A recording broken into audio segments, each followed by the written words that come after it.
Go. We're getting underway for stage 2 of the men's Eliminator. This is where it starts to get really tight. There is the boy about in the middle of the field, and just through that kink on the pontoon, it's closer if you're at the far end. So that's Pereira in trouble already. He dived straight in, put his head up, and is already at the back of the field. And so, yeah, he's not in a great position.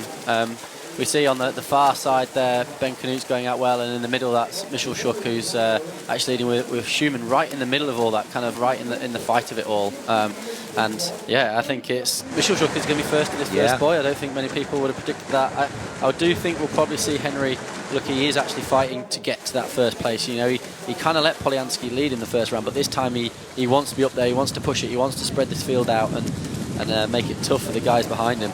All right, Tyler Mislachuk and Henry Schumann are side by side. Behind them, Ben Knut, and then Vince Louis in the pink, closest to you in 4th position. And then behind them, a whole bunch. You can see Jonas Schomburg. He's the big long arms and the classic triathlete stroke closest to screen. And a beautiful shot there, just showing exactly how well Henry Schumann can do it when he puts his mind to it. Yeah, and Sharp and Pereira are the two at the back of the field. If you look at this, Sharp on the far right of the screen at the back, Pereira's dead last. So that shows just how tough that first stage was for them, and they're not setting themselves up for a good second one. And that is exactly what the Eliminator is about. That stage on stage, and conserving and being tactical and not having to bust yourself at any point, because really 10 minutes is not enough to come back from that, and we're seeing that from João Pereira, who's already 10 metres or more behind Henry Schumann, who's doing it easy at the front. Murray's in a good position though for him, you know, something not necessarily strength. He's in that line there next to Schomburg that we're on him now. That's Hayden Wild to Murray's right, our left, and Johnny on the outside. This is the real kind of bun fight though back here. That's Schilling, Sharp, and then Pereira, who are the last three. It's still quite well. There's a bit of a gap there from the front four, and then you can see they're actually swimming quite smooth. They're in a good position, and that gap's going back to the guys behind them, who are all actually probably having to put quite a lot more effort in and not swimming anywhere near as fast. He's very, very good around the boys. He just slides around them so well. He sort of goes in together and then comes out of body length in front. Yeah, so the guy, you see these guys trying to swim on. So if we look at the first 1, 2, 3, 4, Ben Knut there in 5th and Johnny's there in 6th. They know the danger that they're in. They're looking up. They know there's a group of guys moving away in front of them, and they're desperately doing all they can just to get back in contact. Now it's actually about swimming. It's not about fighting. The field's kind of spread out a little bit, and it's coming. Ben's managed to swim himself back onto that feet there in 5th place, and he's okay. Schumann's going to exit the water first, as he said, and I'd expect to see him go pretty hard now, be aggressive in his first lap of the bike. Yeah, Knut there in 5th. Oh no, that was Schomburg in 6th. It wasn't, and yeah, Johnny there. There's Johnny. After, I think, and Berger. Murray's actually lost a lot of time in that back a couple of 100 metres. When it spread out and it actually came down to them swimming, he lost quite a few places. He's just coming into transition now. All right, as they come into transition, Henry Schumann and Vincent Louis, the two that lead our championship, are also leading this one. Tyler Mislachuk, who's having a great day out, is in 3rd. Ben Knut, Jonas Schomburg, and last of all, there's João Pereira coming out, and 5 of these men are going to be eliminated. Johnny powering out, Leo Bergeret behind him. There's Hayden Wild still working on his sunglasses and some problems, and a very poor transition to jump on the bike for João Pereira. Very bad transition. There's a lot of, if you look at, I don't know, for example, how Johnny lost it. He hadn't even put his feet in his shoes, so I thought he lost time trying to put his feet in the shoes on that first, but he did that afterwards, and Murray was probably 5 seconds behind him and is now on his wheel, because that shows how important transitions can be. As we said, Henry is taking this out pretty aggressively, and Ben Knut, who was in 4th position, just got himself there at the end of the swim. Now he's in 5th and has made it on now from a great bit of riding. He was talking. He was yelling at them. What was he yelling at? He's probably saying, "Let's go." There's a group of 5 away. It makes for a much easier run. If he has a weakness, it is his run. So it just ensures that he gets through to stage 3 if they can get a break and stay away. Another group there with Murray in it. Hayden Wild looking to get on the back. Matt Sharp, Andreas Schilling. These guys are starting to be in trouble here, and we're going to have a little bit of time before we see João Pereira. But at the front, it's our 2 championship leaders in a group of 4. Johnny Brownlee, another group. He faffs around a bit, need to get on with it. But he'll know as well that Ben Knut's run is a bit slower as well, so he's got a good chance of making some time up there if he wanted. Going hot into that corner, those 3 guys behind. I'm not sure his front, but That's Murray second in that group and Johnny in third. They went hot down that hill, which is why that gap has actually come right back down again. Yep. I think is that Leo Bergeret with Johnny's group, which he'd be very, very happy if he's with Leo. He's a technically nice. He's a good bike rider. He's coming around now. Underrated athlete, Leo Bergeret. Yeah. He was sick before Jersey, and he still finished in the Super Sixes on Sunday, which is finished in 6th position, and he was unwell at the start of this week as well, but he seems to have got himself right. And he's a solid all-rounder. He's solid, yeah. Solid all-rounder. He's not a remarkable swimmer. He's a good cyclist and not a remarkable runner, but he's just good across all three, and this kind of racing is good for that. Yeah, so that's 7 guys there, and that's Schomburg still, isn't it? Wild. So yeah, this is Sharp. Where, this is where the racing's happening. Schilling. Yeah. What happened to Michelschuk? I think he's in He's this on third position. Yeah. He's made it. Ben's being very, very aggressive. He wants to stay away. He wants to keep this group away. He's probably counted. There's only 7 going through, and I count 8 if you bring that last group in. He has to. So he has to because he knows his running isn't his strength, and he knows that if he can keep these guys away, he can get himself into the final. If some of those other guys come into it who can run, just 5-10 seconds out of him, then he's going to go out. That's the 7. That's the 7. There's your 7 as it stands. He stands. needs to stay on it. Yeah. These guys are riding well. Those 3 are riding well together, so they might not even be that bothered about catching the guys in front. They're just controlling it okay. And we've got Hayden Wild, who really needs to make these next couple of laps of the bike count for him. He's a great bike rider, and he has to make it hard to count. Ben's racing this like it's the final. He really is. He knows kind of this is his final in some ways. He knows he's had a good race if he makes it. That's Hayden Wild, who's in a difficult position. Just making the turn now, Hayden Wild. Jonas Schomburg as well is finding the going tough. Matt Sharp, Andreas Schilling and João Pereira are your bottom 5 as it stands. And Hayden Wild's the man who needs to tack himself onto the back of the group and the back of Brownlee and who's next to behind him? Schilling, maybe his wheel. Who's that? No, sorry, Bergeret. So Bergeret is on the bubble, and there is Hayden Wild. So there is the gap as it stands. We've also got 1.5 laps on the run after this one, and this is the 3rd of 4 bike laps. So there's plenty of time to do it, but Hayden Wild really needs to dig deep. Slowed up at the front there. You saw them spread out across the road, which is a telltale sign of slowing up. So I think Ben will go to the front again because he knows Wild's a lot quicker runner than he is, and you've got Andreas Schilling, who's a duathlon world champion, bike runner, so a solid runner himself. And if I was Ben, I wouldn't be taking any chances now. Johnny moves himself up to the front. He will have had a count and know exactly how many people are in this group and know that potentially, depending on what happens behind him, there could be a little bit of danger. And he got caught up in the first stage and by Matt Sharp. He wants to stay away from Matt Sharp. That's the first thing he wants to do on the bike, at least. And it's just easier if you're in the top 3 or 4 as well. That you haven't got that spreading out effect around the corner, and you can you don't have to do a massive sprint every time you go around that bottom hairpin. They have lost time to the guys behind, and they've slowed up, and with Michelschuk on the front again. I think it's going to be close. I think that's Matt Sharp is almost certainly out the picture now. I think he's got a lot to do. Hayden Wild's riding himself back in and Schilling. I mean, they're not far. There's a couple of guys, who a lot of these guys in the front are top runners. I'd say probably the bottom the worst few. You're probably looking at Ben Canute. Who else? Michelschuk and Bergeret, to be fair, but I mean they're all pretty good runners. Yeah, they're not tardy. in it. Well, it looks like Wild's going to just about get himself on the back of this. He's got great bike handling skills, and it looks like he's on. And Schilling's not far off either, so he's putting in a really good ride just to make it. So the anxiety just goes straight up if you're in that front group now, because 2 are gone. The question is, how much does Hayden Wild have left for the run? He's pushed himself very hard. We know he's an under-19 Xterra world champion. He knows how to handle a bike, and he knows how to climb a hill, and he certainly showed that in this one. But how much does he have left in the tank now that he's managed to bridge the gap onto the back of Richard Murray and Leo Bergeret? Now we have a group of 8. Andreas Schilling, if he can find somewhere in the bike, he might be able to tack himself on the back and make it 9. And then 2 men. 2 men from who are on your screen right now will not be going on to play for everything. Tyler Mislechuk's had a great race. Yeah, he's just been in the right position the whole time, and it's made it really easy for himself. If he hadn't had such a good swim start and he hadn't held that position, he'd be struggling now. He'd probably be in those bottom few and fighting. And the Hayden Wild kind of not sure what he was doing there. He was gesturing to the crowd, the eliminated athletes there, the Schofields and stuff. He needs to start thinking more about the race. Exactly, it's not done yet. Focus on the task in hand, I think. Whatever gets you through the day, I suppose, it might help him out.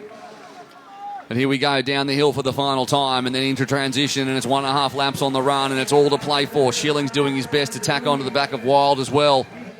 Schilling looks a lot different to these guys running. They look like aggressive. They're attacking it. He's ridden his own race here. He hasn't smashed it out the corners. He's just ridden his tempo. He's gone, how well can I ride over the next, whatever it is, 6 minutes of riding? And he's gone out and done it, and he's arrived at the end of the bike, just a couple of seconds behind them. Whereas if he went really hard into the red and never recovered, it'd actually be in a lot worse position. When you consider what transition's doing to people, there's odds on that someone's going to have a small mistake. And then there you go, and it's going to be Johnny. That's the second time that's happened to him. Must be slippery down there on the carpet.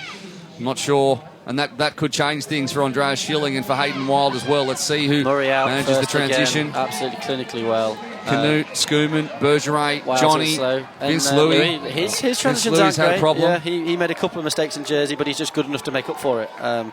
I think that's the difference here. I think, that's not what Hayden Wild and Schilling needed. They needed the best transitions of their lives there if they wanted to have a chance of staying in touch. All right, probably day over for Matt Sharp and João Pereira. Jonas Schomburg there as well. He's too far behind to make a difference, but at the moment we have a group of 8 if you want to include Andreas Schilling, who is 10 seconds back. You can see that there. Hayden Wild 6 seconds back off the leader, so hasn't quite got it right. But here is Johnny on the inside, just came in early, and he's he just didn't know where the mountain line was. Really silly error, actually. He didn't. It must be nice to sit here and pass judgment on your own brother. That must be good. I would enjoy that. It's not, well, I'd maybe feel a little bit guilty, but not only for a second, not enough to stop you from doing it again 2 minutes later. Absolutely not. We'll bring him in commentate when you're racing.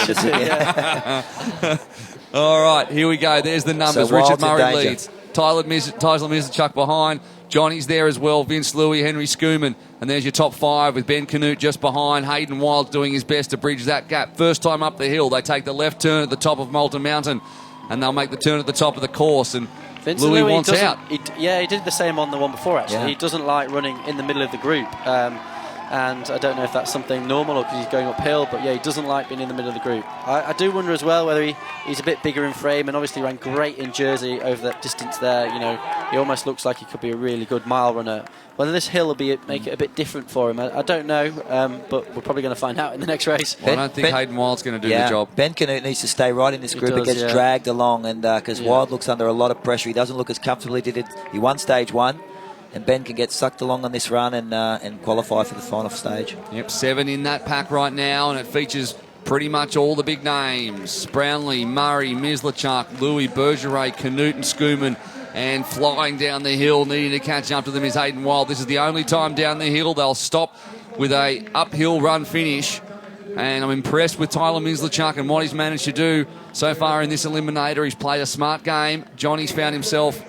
he's gotten over that little mistake. He's made 2 errors coming off the bike on the mountain line today so far, but he's managed to recover from both. Such is his quality, the Olympic silver medalist.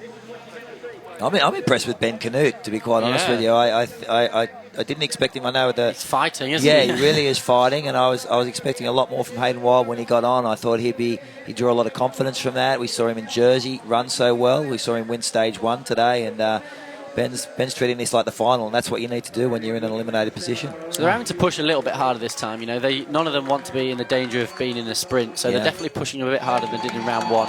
But we saw, where Mizacuk and Johnny actually went quite hard down the hill. Schoeman decided just to ease back and save his legs a bit, which I think is probably a smart move. That kind of really eccentric force going through your legs is the way to give yourself massive muscle DOMs running downhill if you want to, both for the race after, but especially tomorrow. They can't ease up. I don't think Wild's over. I think he just looked at his face. I think he's going to have one last run at him. We saw him in Jersey sprint Mola. I don't know. I don't agree. 4 seconds. 4 seconds. I think it's too far. You've got a 300. Too far. You got a 400 metres from here to the top of the climb. Who's going to drop out? Canute? Well, no one else. It's not going to be anyone else. It's Ben Canute who's he's worried looking about around. It. He is turning around. Yeah. Well, I can't agree. There's no way he's going to. Well, it's a climb. I'm me. Let's have a look though. There's our top 7 last time up the hill. He has to have a crack now. He has to have a big crack. We have to see a big movement now, otherwise it's not going to happen for him. Here's our 7 that are going to go on at this point. Anyway, Tyler Mizacuk looks like the man. Is Johnny Brownlee going to finish second again and forego another $1,000? Surely not. These guys are running hard here. They are. Hard. And Ben Canute is giving it everything he's got. But he's in now. He's not going to catch it now. Yeah, Wild hasn't made that big move out that corner that he would have needed to. He would have needed a really I think he spent all his bickies on the bike just getting onto the back of that pack. And Tyler Mislachuk, he needs $1,000 and he is off. Tyler Mislachuk, and he's going to get it, and good on him. He has played a great game here in stage 2 of the Eliminator. Johnny takes second once again. Schoeman and Murray, the 2 South Africans. Vince Louis does an extremely French thing and just walks over the line with his French buddy. Why is that French? Well, I don't need to run. It was easy. I don't need to run. It was easy. Exactly. It was easy. Hayden Wild knows that his day is done and he's given it everything as well. And he has been such a great addition to the Super League lineup. Andreas Schilling as well comes up. The high fives as well. The crowd's really built here across the course of the day as the word has spread of Super League Triathlon. But Andreas Schilling's day is done as well. And he had a valiant race after a little mistake in transition in stage 1 and could only manage an effort just on the cusp of the top 10. Jonas Schomburg. Jonas Schomburg finishes as well, too far out. And Matt Sharp, who is going to have words with Johnny tonight, he finishes he's out Canadian. Of it as He'll well. be too nice. They don't like confrontation, do they? He's incredibly nice. But he's done extremely well as well to get into stage 2. No mean feat. Best athletes in the world, and the pace is on, and you can see that all over Matthew Sharp's face. Absolutely. Hayden Wild there as well. And João Pereira, who he's happy. He's happy to do the job. He did so well to make it in and drop the other 2, Polyansky and Matt Sharp. But already the race is on, and this is where the race really starts for some of these guys. Well, now it's the business end. This is the race that matters. Nothing else that's happened before this counts. It's whoever wins this race wins the day. So, yeah, you know the course, you know all the turns, you know where you're struggling, and you try and fix those. And now the anxiety, especially for people like me, where you can't swim. So if you're a weaker swimmer, you start to get a little bit anxious about the less people in the water getting exposed and getting caught out. There are your eliminated athletes, and they have given it absolutely everything through to stage 2, and they'll be looking forward to watching this one. And all of our fastest split time members, the fastest run from Jersey, Johnny Brownlee, the fastest swim from Jersey, Henry Schoeman, the fastest bike, excuse me, who was fastest bike? Who's in the green? I've forgotten already. Richard Murray. Richard Murray, yes. Richard Murray, and the pink of Vincent Louis as our championship leader. And this is how it played out. Henry Schoeman didn't have the feet of Igor Polyansky to swim off, so he ended up leading it out after a little bit of a fight early on, but it happened as he wanted it to, and he led out a transition with Vincent Louis right behind, and those 2 will be battling it out across the course of Super League Triathlon all the way to the grand final in Singapore in February. Ben Canute really put in the hard yards on the bike, and it worked out for him. They created a group of 7. Hayden Wild couldn't bridge the gap, and then he managed to run it in. So let's just see how spent Ben Canute is when it comes to stage 3. Hayden Wild managed to cross the bridge on the bike for a while. It was a mistake from Johnny Brownlee once again in transition, but he recovered to a 2nd place. Richard Murray always looks so comfortable on the run. We saw that in the Eliminator, which he won in Hamilton Island 18 months ago. It was one on the run, but this time it was one on the run for Tyler Mislachuk, who's got that winning feeling after taking a win in a World Cup race, Grand Prix race, in Italy last week. João Pereira, he doesn't care. He was eliminated. Doesn't matter. He's enjoying it, as are the fans here in Malta.